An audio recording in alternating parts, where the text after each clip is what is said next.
Hello, good afternoon. My name is Kayne Ferrier. I am a librarian at the Water Resource Recovery Facility here in the city of Grand Rapids. Many of you probably still refer to it by its former name, the Sewage Treatment Plant. But we have grown leaps and bounds since the plant first opened in 1930. The reason for my presentation today is to tell you how it came to be that Grand Rapids built a sewage treatment plant in 1930. Many people wouldn't believe that until 1930, Grand Rapids simply put their trash or their garbage, their sewage, directly into the Grand River. And we know today that that only takes 15 minutes to reach Lake Michigan.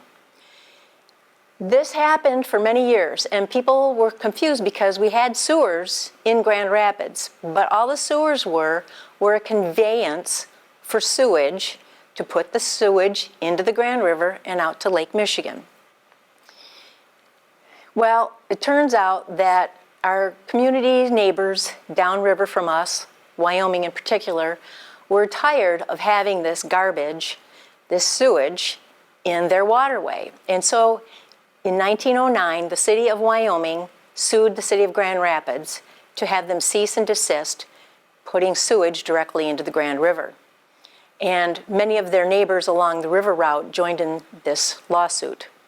Grand Rapids filed an appeal and lost. Wyoming won this appeal, and Grand Rapids still didn't have money to build a different or better sewer system, so they filed another appeal and lost again. They were issued a directive from the Michigan Supreme Court to build a sewage treatment plant. So in 1918, Grand Rapids built a pumping station. And it turns out that the city of Wyoming was not the only reason Grand Rapids built a sewage treatment plant. Grand Rapids was suffering from inadequate sewage piping. The sewer pipes that we had were made of various materials. They were failing. They were not large enough to handle stormwater drainage. So what we have here on the first slide is a photo of the impaled manhole cover, and next to it you see the original design for the top and the bottom of the manhole cover.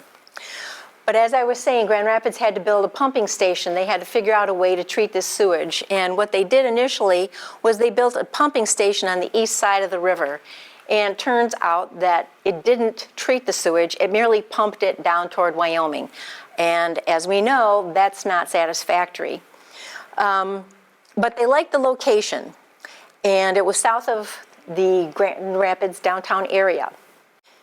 Grand Rapids had to acquire property there, and they began searching for more property on the east side that would accommodate a sewage treatment facility. What they found was this property here that was owned by a lady named May Godfrey. May Godfrey was a single lady, and she had acquired this property as an inheritance. And she was a single woman, she didn't farm, and this property was used primarily as farming area. So she sold it to the city for $67,000 in 1920, and that's quite a princely sum. The interesting thing to me also about this location is the fact that next to it here, this property adjacent was owned by the family of James R. Rumsey, who became the first superintendent of the sewage treatment plant. Here you can see an aerial shot of the sewage treatment plant's purchased area before any of the development happened. And there is a CSX roundhouse here in the background. And for those of you who don't know about trains, the way to change directions on trains is to put them in these roundhouses and just semicircle it around to change the direction. Here's a ground view of the area prior to construction. You can see the water there. This was called Kenosha Creek, but it's been renamed as Plaster Creek. And you can see that there's a natural berm here. We've maintained that berm. It's important for the plant to stay dry. In 1925, Grand Rapids had a headline that Grand Rapids was building a Parisian sewer. The reason for this was that we had to have money to expand the sewer system. And the gentleman that was hired as the engineering, the hydraulic engineer, the sanitary engineer for the city of Grand Rapids, his name was Milton P. Adams.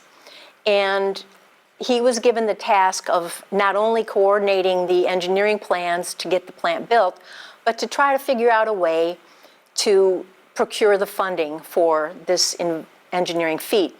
And what Milton did was he came up with a plan where he met, as you can see on the slide, with religious groups, with civic groups, with anybody that would listen. He had billboards that he wrote. They had flyers. They went to churches.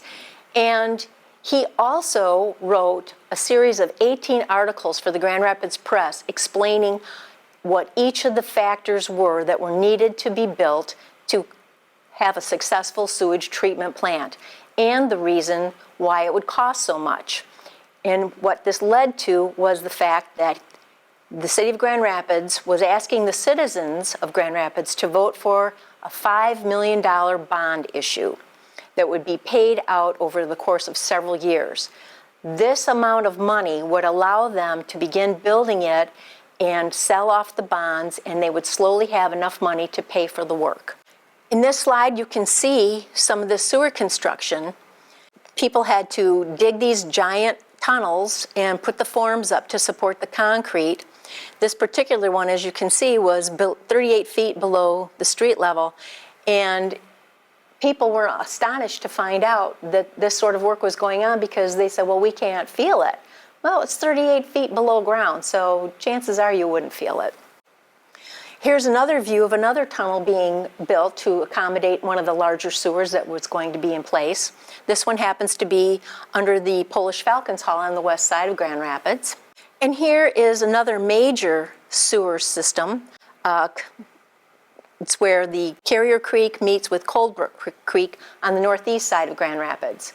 Many of the Grand Rapids commissioners and mayors at the time had never been inside the sewers, and Milton Adams took them on a walking tour and showed them just how large these superstorm sewers had to be to accommodate the storms that we have in Grand Rapids.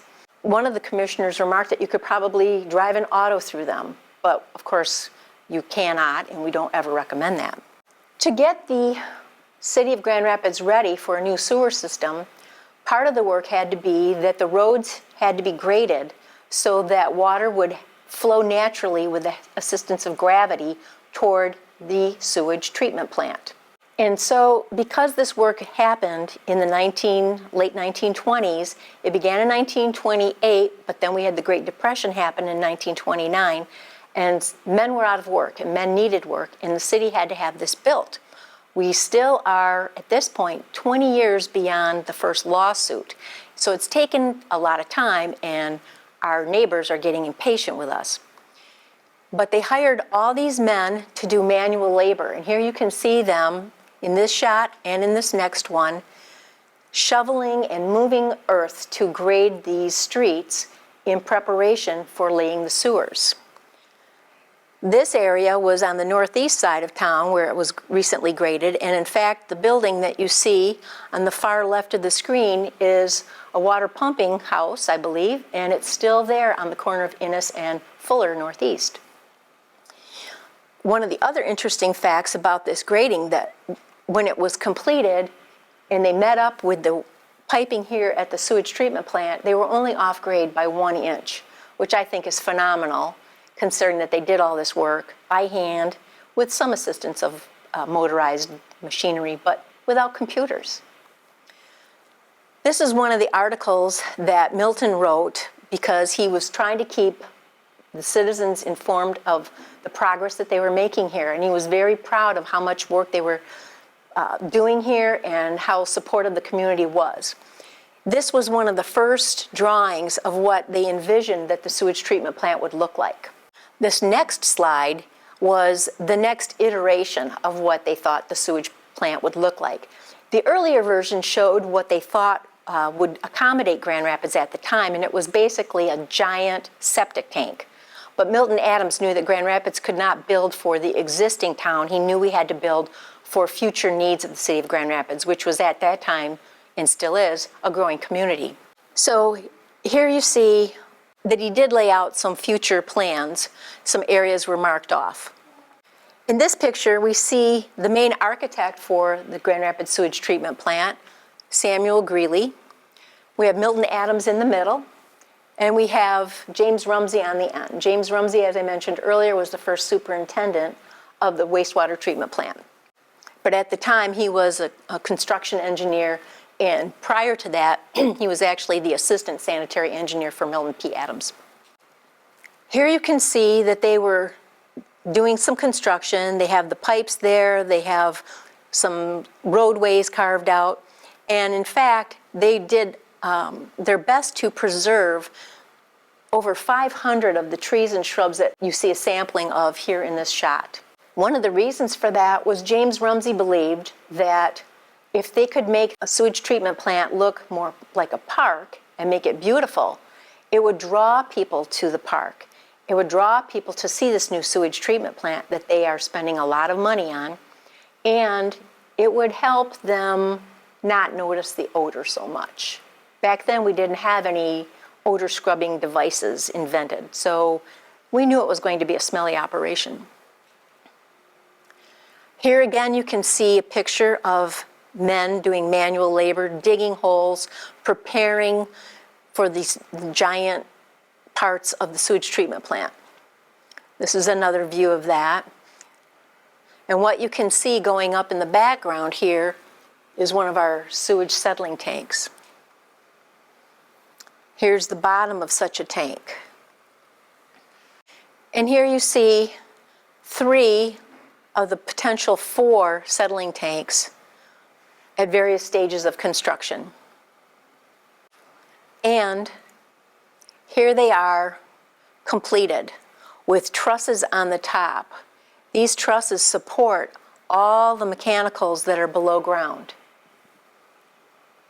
Here's another view of the primary settling tanks, the clarifier tanks, and grit removal, and way in the background is the railroad roundhouse in operations.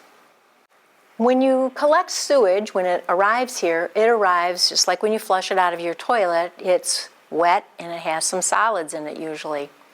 What happens is we have to take those solids out of it. We used to call it sludge, and for the majority of the slides in this presentation, you'll see it referred to it as that. We now call it biosolids. But once they express the water out of it to treat it and make it cleaner before they put it back in the Grand River, they had to take these solids out, the sludge out. And when they took the sludge out, they had to do something with it. And what they did at the time was they were going to lay it out, spread it out on these sludge drying fields. And here you can see the initial layout for the sludge drying fields. And here's a more completed picture of it. Once the fields were completed and the sludge was laid out, these were miniature railroad tracks. And those railroad tracks were for hand cars, railroad hand cars, and workers would shovel up, pitchfork up the dried sludge, load it into these hand carts that were there, and the carts would roll it down to the sludge storage, or also known fertilizer building. Here's a picture and a blueprint of the completed administration building. And you can see how lovely it looks. It's been landscaped, there's trees, there's shrubbery. And so Mr. Rumsey was pretty happy with this result. Here's a nice aerial shot of the completed plant. And you can see the new landscaping, and the lawns are freshly mowed. And in the background you see the pipes from the Grand Rapids Gas Company. Takes up a lot of space, but they ended up not using all 132 acres at the time. They had to sell some off, and eventually we would take some, the federal government would take some and build our freeway across some of it. Here again we can see the gentleman though shoveling up the dried sludge, putting it into those railroad hand cars. And this is a poster that they used to advertise for the Rapid Grow. People could buy it in 50-pound bags, and they produce several tons of it every year. and the city would deliver it to you for a cost, or you could pick it up yourself. It was also used here on the site as fertilizer for the plants and the shrubberies that you saw. Here it is in the bags. The other nice thing about it was not only did it help fertilize the plants that were here on the property, but it was a moneymaker for the plant. They were able to sell this and to supplement the operating budget with it. Sadly, in 1966, they had to cease production of it because by that time, Grand Rapids had become a major auto plating business, and the chemicals they use to plate metals do not lend themselves to fertilization.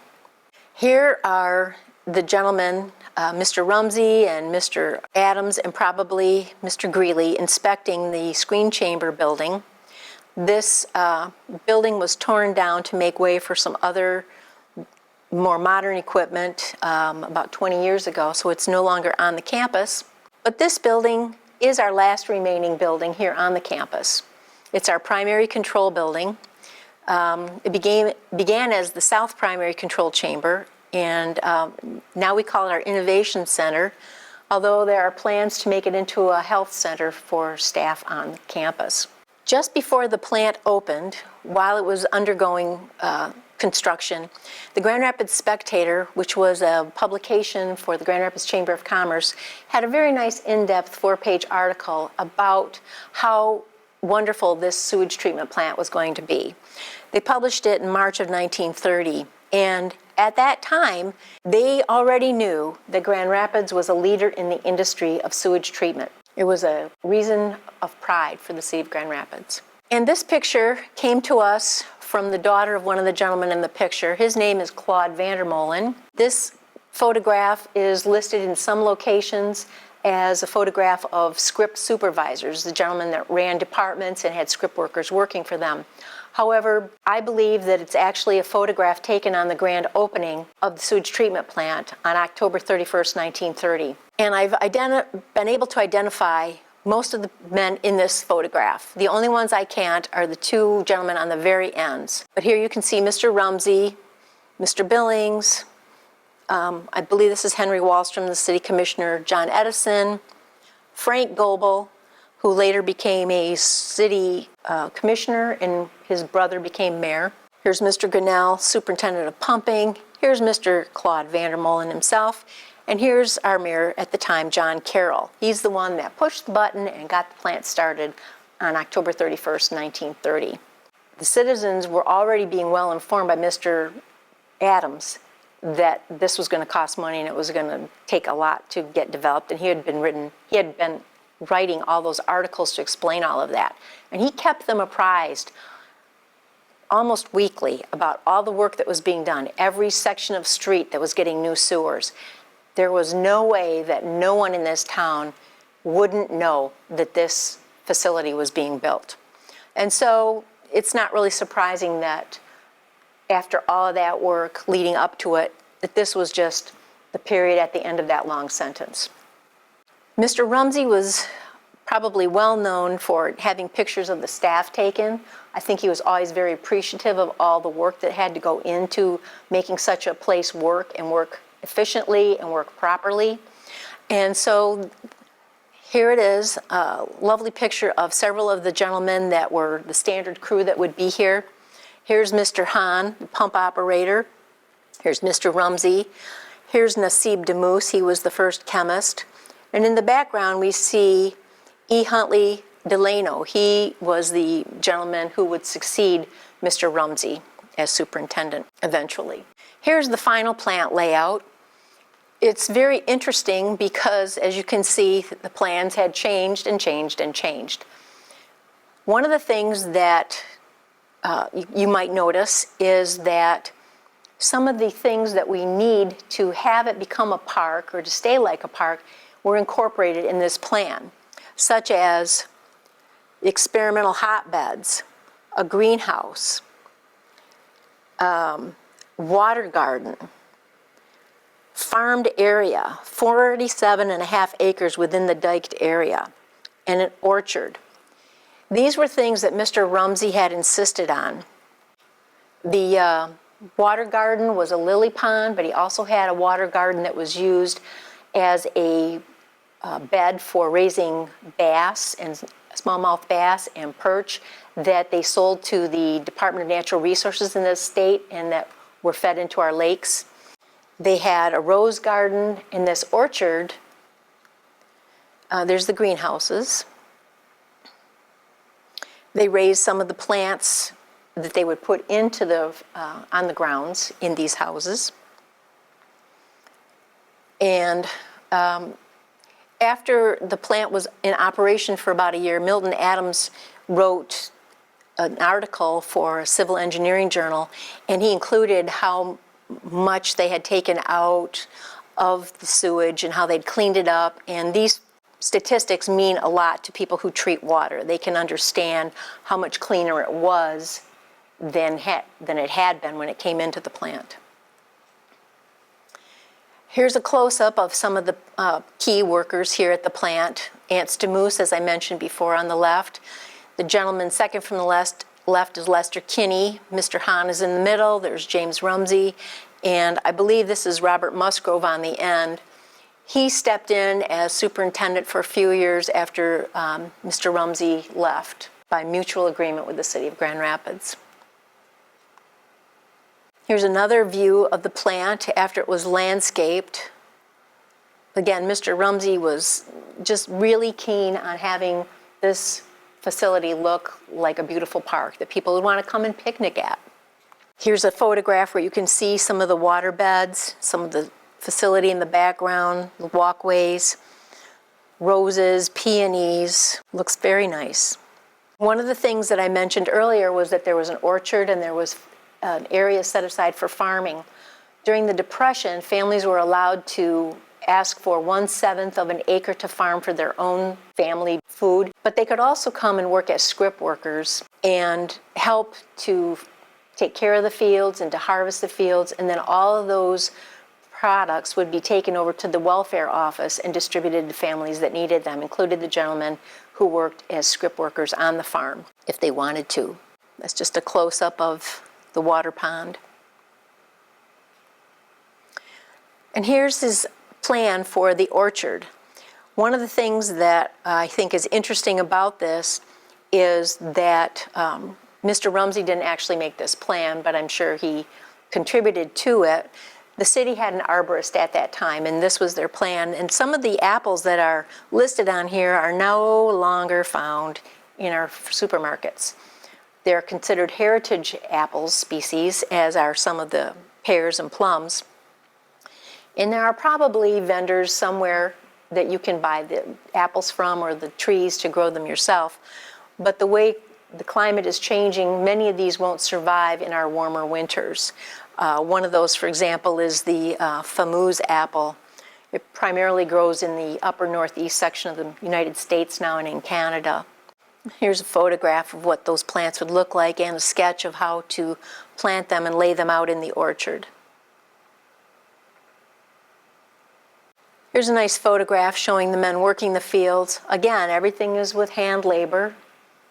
And the other interesting thing about scrip labor is that this was a plan that was hatched in Grand Rapids by former city commissioner and then eventually mayor George Welsh. Scrip labor was a way for people to work and get paid with money, paper money, that the city subsidized. So you couldn't spend your money just in any store. You had to spend it in a scrip store. And Grand Rapids had scrip stores, and they sold things like shoes, milk, wood, vegetable seeds. It was a complete industry that Grand Rapids subsidized so that people would stay off welfare. They would work for a living. Rumsey's last years were fraught with a lot of excitement, I guess you could say. Starting in 1934, he wasn't feeling well, and he had an appointment in Ann Arbor for an exam, and his wife was driving him, and it was wintertime, and they were in a terrible accident, and he was injured, and his wife broke, I think, a leg, and so he was out of work for a while. And when he came back, staff was very happy to see him, but then a sad thing happened. In April of 1935, Our MAPS pumping station, which is at the site of that first east side pumping station, you might remember from an earlier slide, it was built to pump the sewage from the sewers that were coming into it directly into the plant. And when things that are not just feces and urine and toilet paper come in, things like sticks and rocks and whatever crazy things people put down a toilet or a sink, sometimes they had to be hand raked off with a metal rake. And the gentleman that was working there was raking with his metal rake, and an explosion happened. Sadly, it killed him. Then the fertilizer building where all that dried sludge had been stored was a wooden building, and it went up in flames on January 31st, 1936, and burned to the ground. So they had nowhere to store the dried sludge. And in January, it wouldn't be dry anymore anyway.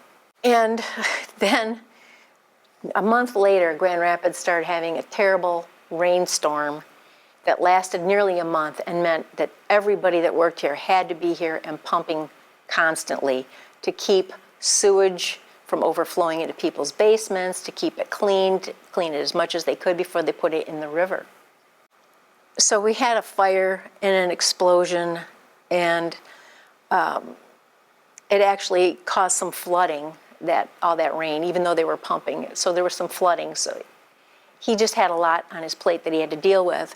And at the same time, or in that time frame, Ance DeMoose, the chemist, was asked to move to Battle Creek and become their first city manager. And he took the job and left.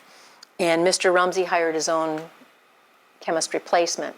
And that didn't sit well with his supervisor in the city because you have to go through the Civil Service Board, and Mr. Rumsey had not done that. So he got in a little bit of trouble with downtown, and they came to a mutual agreement that he would leave. But here's an article that explains what had happened with poor Mr. Blady, the worker at the MAPS pumping station, Market Avenue pumping station, when it exploded. And Mr. Musgrove, who was the mechanical superintendent at the time, tried to explain it. Nobody really knew at the time until they learned later that there had been a car accident, actually a truck accident on Lake Michigan Drive up the hill from John Ball Zoo, and the truck had overturned and spilled a lot of its gasoline. The gasoline went into the storm drain, and the storm drain led to the pumping station, and that's when the spark from the rake ignited the explosion. We no longer have combined sewers. We have separated sewers, but at the time they were still combined. Stormwater and sewage were together. This is a photograph. You can see the MAPS pumping station, Market Avenue pumping station, before and after. When you look at these photographs of after, you see a few broken windows, and you think, that doesn't look so bad, you know, a couple broken windows. But here's the next slide. You can see the damage the explosion caused. Blew out walls, blew out the roof, damaged machinery. And this happened in 1936, which, as you might or might not remember, the United States is not only still recovering from the Depression, but World War I had happened prior to the Depression too, and it took a long time for the city to get back on its feet. And so it took a while to rebuild the Market Avenue pumping station. When Mr. Rumsey left, there was a city attorney and a commissioner who thought now is the time to take on a little bit more. They were decommissioning the gas company where they incinerated trash, and they thought they could just grind the garbage and pump it over here, put it in the river, and the river would clean itself. And what they didn't realize was that after Milton Adams had gotten this facility built, he left the City of Grand Rapids employment and became on the staff at the Michigan Stream Control Commission. And when he heard of this plan to just grind garbage and throw it in the river, he was very upset, and he and the organization that controlled the safety of the state's waterways told Grand Rapids that under no circumstances could they simply grind garbage and throw it in the river. They tried to tell him that Mr. Rumsey had authorized it, and he said, no, he's not there, he wouldn't authorize it. But we had to do something with our trash, and so what happened was Grand Rapids contracted with a person known as Dr. Sharon of Fosteria, Ohio, and we had a piggery built here on the campus. Now, if you feed pigs garbage, at the time pigs could give you trichinosis. You could get very sick from eating incompletely cooked pork. But citizens of Grand Rapids didn't have to worry about that because the pigs that were here, the hogs that were here, were not used for meat hogs. They were used as medical study specimens. Dr. Sharon was testing them for anthrax and cholera vaccines, which now exist for people. Here's a photograph that we thought was interesting to show you. It is a slide that depicts all the hogs that we had. I think they would get about 1,000 new ones every spring, summer, whenever hogs come in. And they would have to be desexed. And the building they were kept in was an old building by Sly Furniture Company that they sold to us.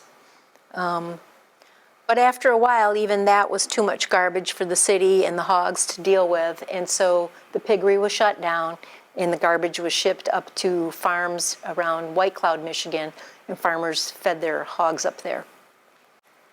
I told you that the fertilizer, the sludge storage building burnt down in 1936, and it had to be reconstructed. What happened was the country and the city and the state were still recovering, as I mentioned, from the Great Depression. And so one of the things that happened was the federal government had a program known as the Federal Emergency Relief Administration.